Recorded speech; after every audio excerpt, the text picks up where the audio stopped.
Welcome everyone, it's Chobra. Today I want to talk about my very first experience with Path of Exile 2, which happened to start with the Mercenary Class. Before the early access launched for POE 2, I was actually really torn on what character I wanted to start with. Because normally I'm very drawn to the warrior type, the sword and board, the shield, the hammers, the axes, the heavy swings, a lot of CC. That's usually the character that always ends up becoming my main in any type of RPG or MMO or any similar type of game. But then on the flip side, with PoE 2, some of these other classes and ascendancies looked so cool. I mean, take the Invoker Monk, for instance. You're using different elements and you're zipping around with a flurry of attacks. And then there's the Chronomancer Ascendancy for the Sorceress. Which, let's be honest, who wouldn't want to try their hand at tinkering with time in a game like this? But at the end of the day, maybe it's just the fact that the Mercenaries seem to be more or less the poster child for Path of Exile 2's marketing, because it worked. No matter what I imagined, no matter what other content I was looking up, I kept going back to the Mercenary and how cool I thought it would be. And honestly, best choice I ever made. I want to recommend this character, this class, to anybody who's starting off fresh, who has never played Path of Exile 2, or maybe, just like me, has never really played Path of Exile, because the Mercenary, and specifically, I would say the Witch Hunter, offers a lot of good baseline where you don't have to think about certain things. It gives you a lot of these quality of life options that lets you now flesh out your own build and try your hand at things without feeling penalized too much.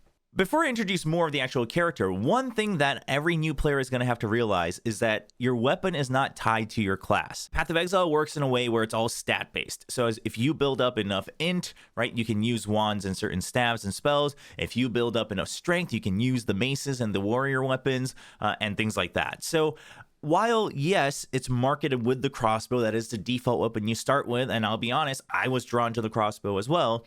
That doesn't mean that you have to play Mercenary. You could actually play a different class and a different ascendancy and still enjoy the crossbow as a weapon if you so chose. So then what do you need to look at? What does make your class separate? Well, actually, it's more the ascendancy itself rather than the class. Your class only determines two things in Path of Exile 2.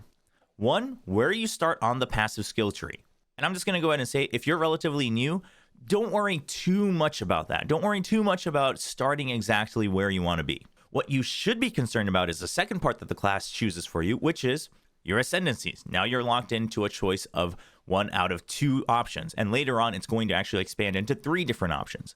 So for instance, the Mercenary offers the Witch Hunter and then the Gemling Legionnaire. That's what makes you special, because those offer passives and certain active skills that no other class can have. Whereas weapons can be shared across any type of class, and the passive skill tree as well, if you wanted, you could travel around the world and reach the other side of the sphere if you so chose. Now, with this knowledge, I was wondering, okay, what is it that I want to do with the Witch Hunter? And initially, I was drawn to this part of the Ascendancy passive tree, the one on the left side that allows you to expand your weapon-specific skill sets or your weapon-specific passives. And without knowing the details of the passive tree, I just thought, okay, that sounds cool. And in my head, I wanted a bit of a gruffy mercenary kind of jack of all trades. They've got something for every situation. And so in my head, I was thinking, all right, we got like daggers on one side and then the crossbow on the other, right? And you're throwing out bolts and nades, and then you switch to your daggers. You're taking care of close range combat, things like that. Now, very early on, I realized this wasn't really going to happen, at least not yet in the early access, because there's really only one true melee weapon, which is the mace, and it's very slow. Now, I actually used the double weapon sets for a little bit during leveling, and there were some fun parts of it, but it wasn't the tempo I was going for. So what does the Witch Hunter specifically offer for you? Well, after spending a lot of time with the character now and going through the endgame still, I would argue that the Witch Hunter just gives you a lot of quality of life passives and perks that then lessens the burden of trying to figure out how you want to finalize and complete your build. And so to me, it feels like the perfect option for a newcomer. So welcome to my humble hideout, which is your own little space once you get into the end game. And as you can see, I have still been using the crossbow. I've used the crossbow for the entire playthrough of my Witch Hunter in early access. And while you don't have to, this was mostly because originally, like I said, I wanted to use like a crossbow plus melee weapon.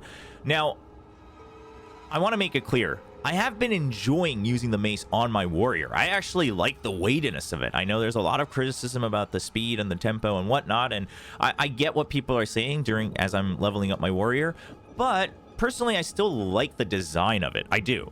However, it wasn't what I wanted when I imagined how to play my Witch Hunter, right? I wanted kind of like a quick swap in, very tempo-based weapon kit, and that just couldn't happen with the mace because you've got things like galvanic shards where you're firing very quickly on a rhythm, and then you got the reload, right? That's very rhythmic.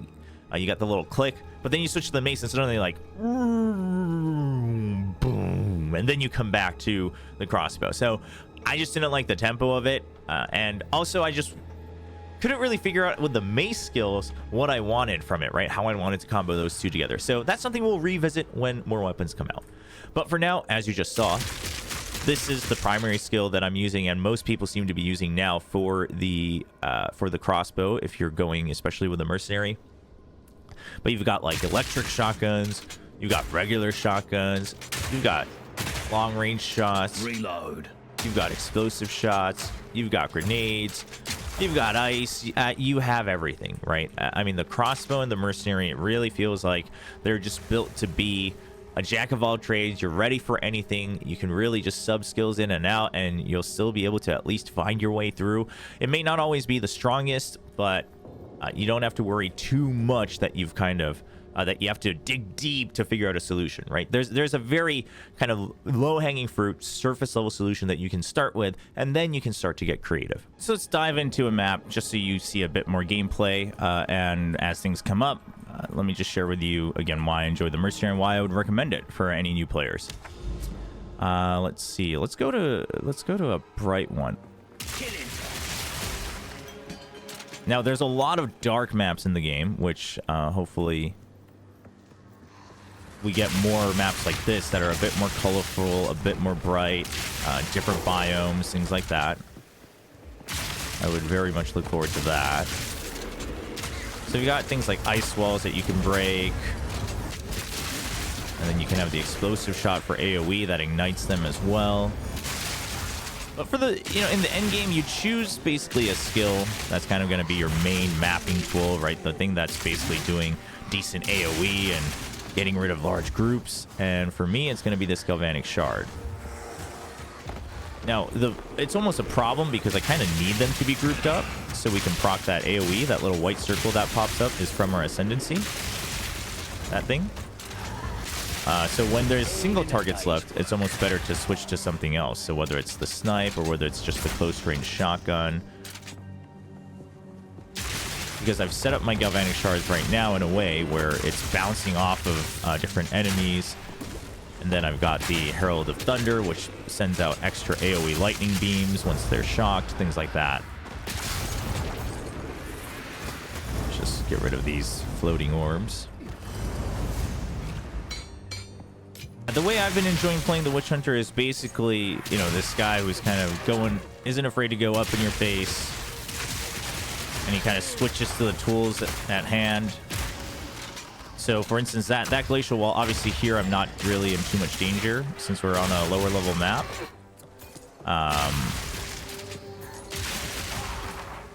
But the way I'll use it is if things are approaching, right, I'll keep them kind of blocked in, and then they kind of get stuck. The ice walls also seem to be coded as a type of minion.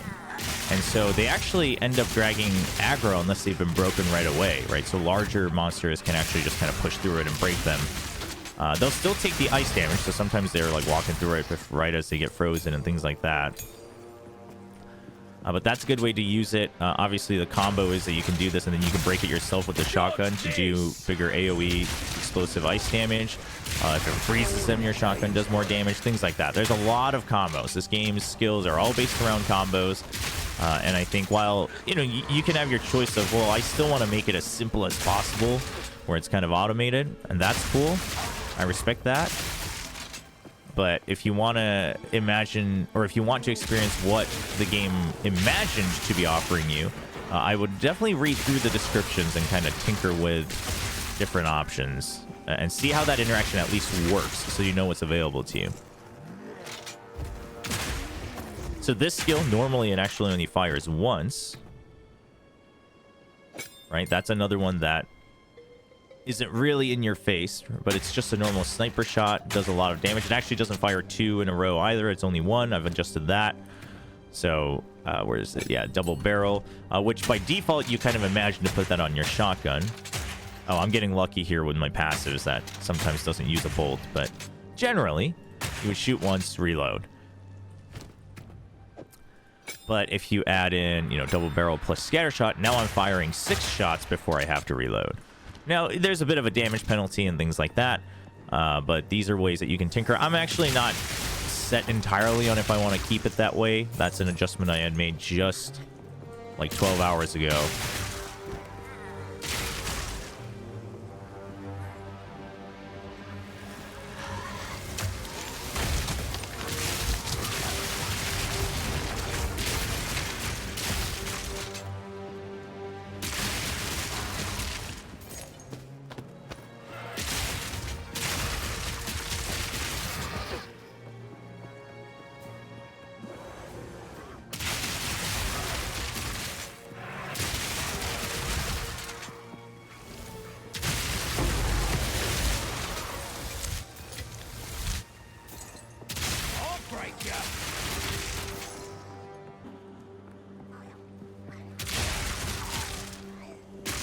And another thing that I really enjoyed, and so far I've enjoyed this with all the classes I've tried, which is 3 out of the 6 base classes, but it's the sound design, right? The electric shotgun here, the galvanic shards, the auto shotty, like it's got it still retains the weight of an auto shotgun, but you hear the zaps, right, of the lightning damage, and I enjoy that quite a bit. Then you've got the ice forming. You've got that little crackle. You got the booms of the explosions. The muzzle fire of the sniper. The high velocity rounds.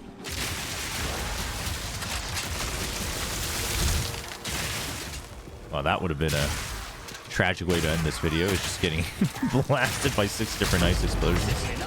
Whoa! And look at that. Hold up. Those are currently very rare. I only had 1 and I used it right away, and I thought maybe I should have sold it. Huh. Maybe streamer luck happens even when you're recording. I'm down with that.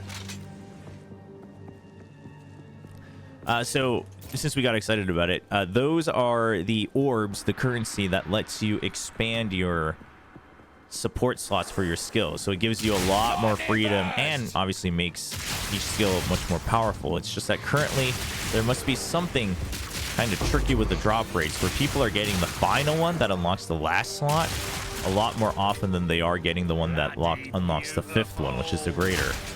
And so people are either stuck at 4 or they're using a tool called corruption that gives you a chance to get something that you normally couldn't, so using that to unlock the 5th slot, but that kind of locks your item in place.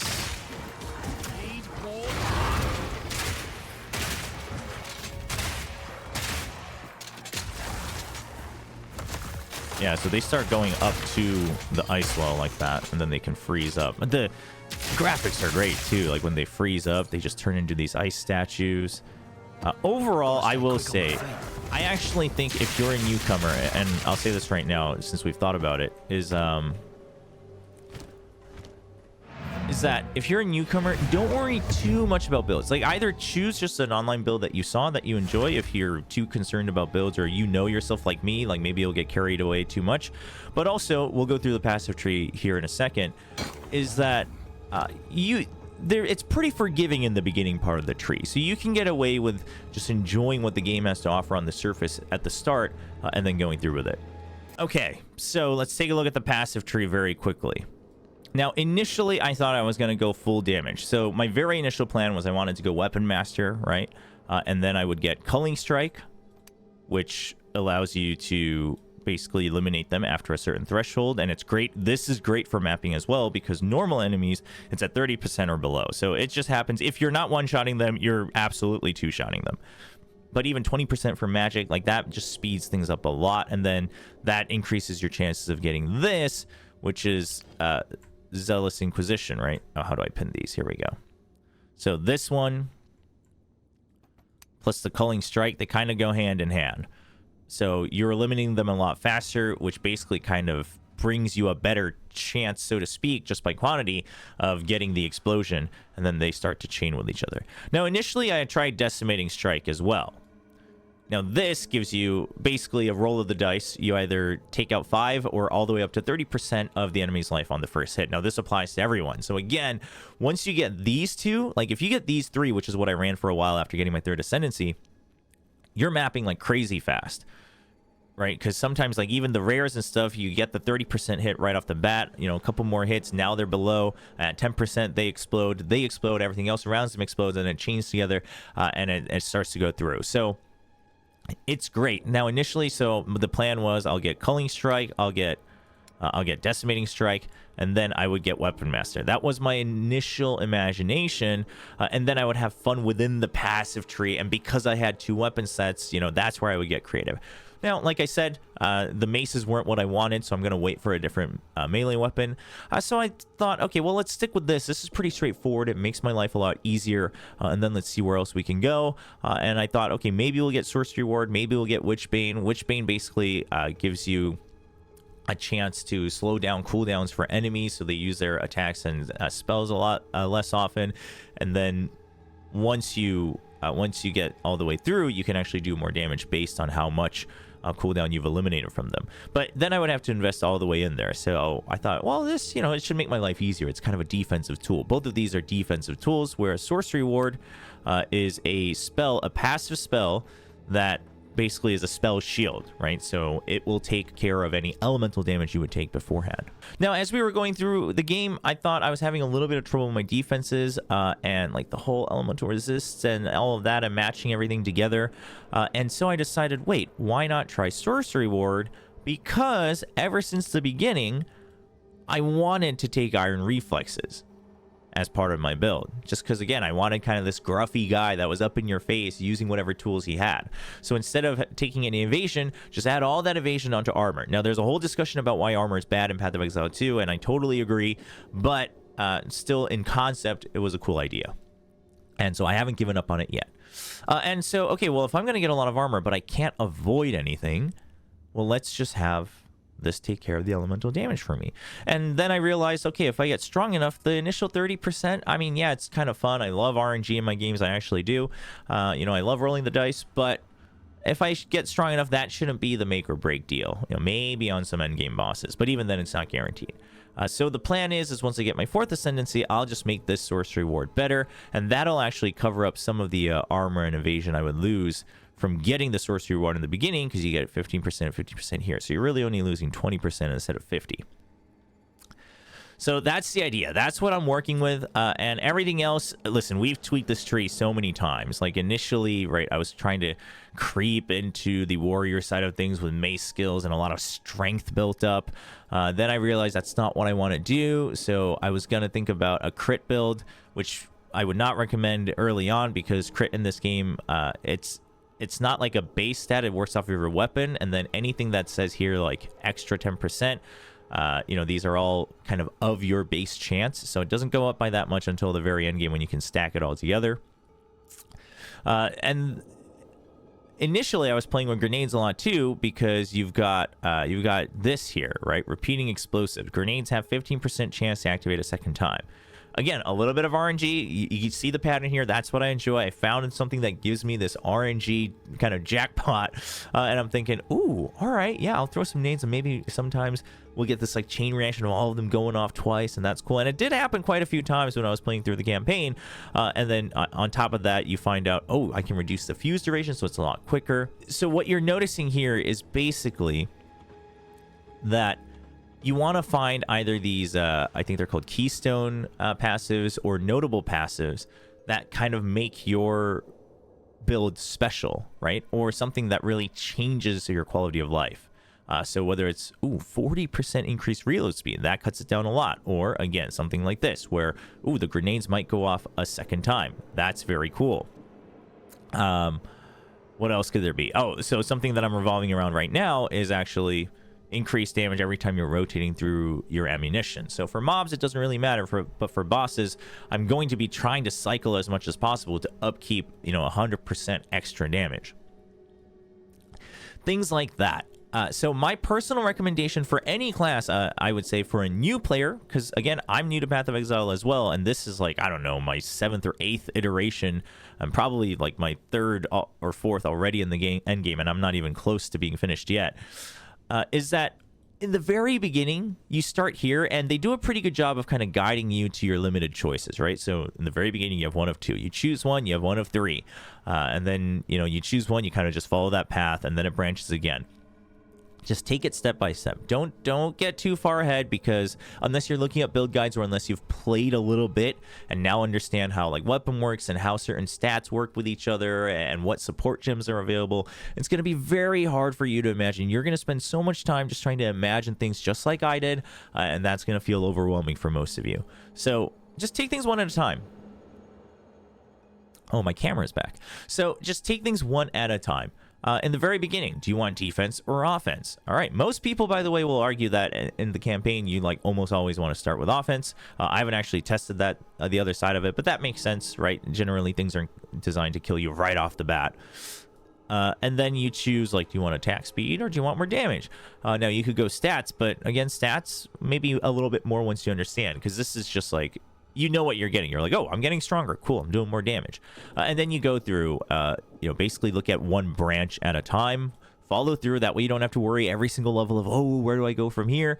Once you chose this side, you just keep going through more damage, more damage, more damage, more damage. Great. All right, now I feel a lot better about myself. And then you come here and you say, okay, and now where do we go? Now, right around when you get to, what is this? 1, 2, 3, 4, 5, 6, 7, 8, 9, 10, 11. Yeah, so right around when you get to the second branch, right? Because in the middle, that's the other thing I will say is in the very beginning, like even if you have something you want to go for here, all the way at the bottom, I wouldn't beeline for it, especially if you're a newer player, because then you're just stacking stats, which you may not be utilizing as well, or you might not even just have the tools because you don't have enough skills or whatever else it might be, or other equipment. And I tried that with the warrior, where I went all the way down as fast as I could to Giant's Blood, which allows you to use two-handed weapons in one hand. And trust me, it was a struggle. It was a struggle. So in the beginning, I would just kind of take things one by one. And if there's these small nodes that you see and you kind of want, you're like, oh, okay, like faster weapon swap. I'm trying to use two weapons. Or, oh, I'm like dual wielding something. Oh, I'm using two-handed weapons, which crossbows count as two-handed weapons. All right, that's cool. That's going to make me stronger, because you can respec. You can respec with gold.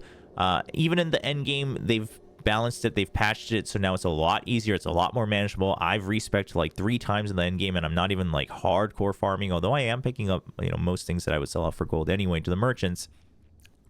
But it's very doable. In the campaign, unless you're spending all your gold at the NPC merchants for whatever reason, you'll be fine. You should be able to respec pretty easily, and usually you're not going to respec the entire tree anyway. So, for instance, early on, you could go here just for more damage. You just want to get through, because initially how you get a lot of your power is finding new skills, right? And getting new gear and leveling up to get to the next zone. When you should start to look ahead, in my opinion, is when you unlock your first ascendancy, and that happens around level anywhere between like 22, 23, all the way up to like 30, depending on how comfortable you feel.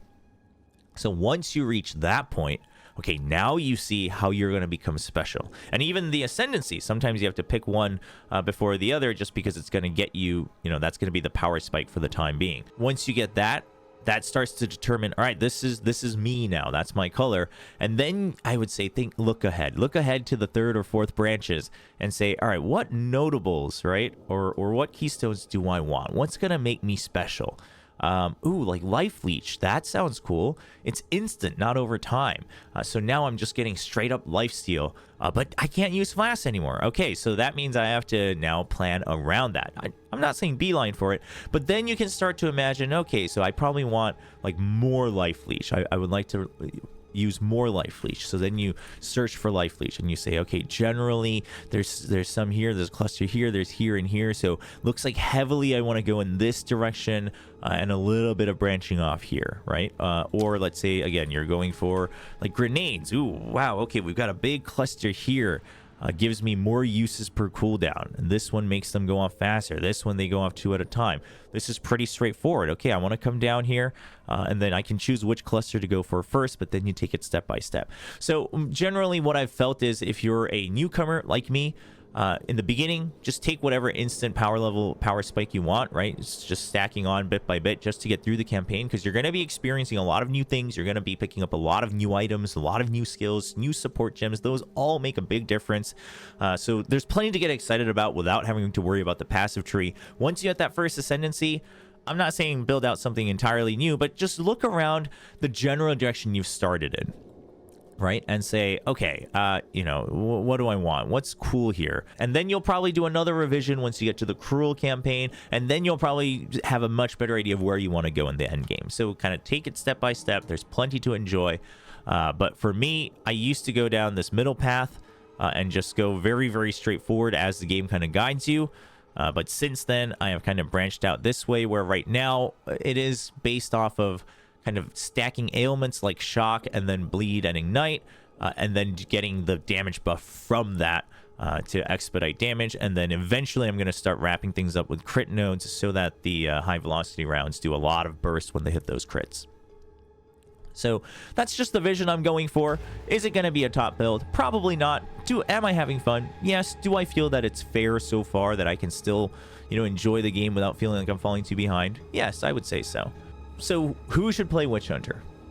Well, again, with the reminder that crossbow is not tied to Witch Hunter. That's a whole separate thing. But if you're new, let's imagine that you're looking at all the market and you're saying, wow, that guy with the crossbow looks cool.